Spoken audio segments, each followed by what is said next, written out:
पुराने जमाने की बात है। रतिदेव नाम के एक राजा थे। वे अत्यंत धर्मात्मा, दयालु व उदार थे। राजा में धन इकट्ठा करने की लालसा नहीं थी। उनसे कोई कुछ भी मांग लेता, वे उसे बिना मन में विचार किए प्रसन्नतापूर्वक दे देते थे। इस तरह उनका धन धीरे धीरे समाप्त हो गया। एक बार राज्य में अकाल पड़ गया। उन्होंने अपना सब कुछ लुटा दिया। ऐसी हालत हो गई कि उनके परिवार तक को कुछ खाने को नहीं मिला। इस तरह 48 दिन गुजर गए। खाना मिलना तो दूर, पानी भी पीने को नहीं मिला। कुछ ऐसा संयोग हुआ कि 49वें दिन उनका कोई अत्यंत विश्वसनीय एवं स्नेही अनुचर उनके खाने के लिए खीर, पूड़ी, हलवा आदि लाया। साथ में पानी भी था। वे परिवार सहित उसे खाने की तैयारी कर ही रहे थे कि इतने में एक भूखा ब्राह्मण आ पहुंचा।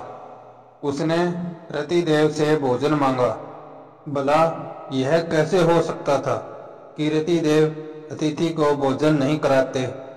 उन्होंने खुशी से वह भोजन उस ब्राह्मण को दे दिया।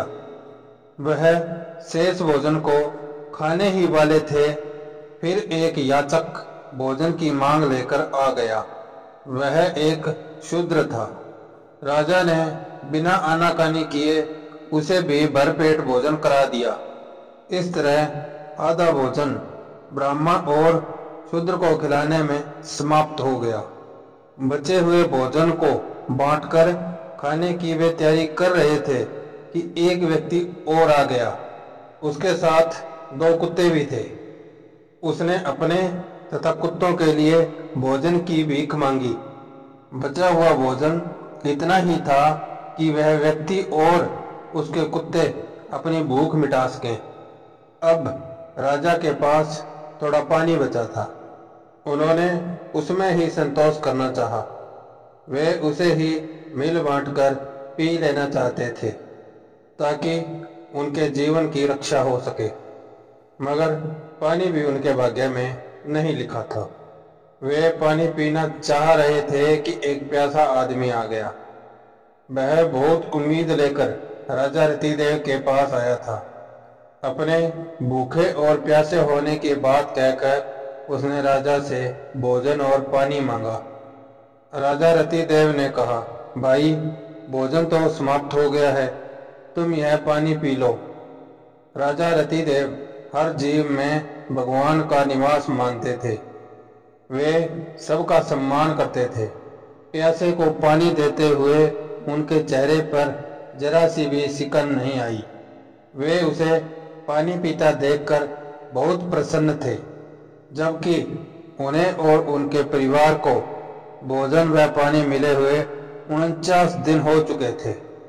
राजा रतिदेव की अतिथि भावना देखकर भगवान बहुत प्रसन्न हुए। ब्रह्मा, विष्णु और महेश तीनों प्रकट हुए।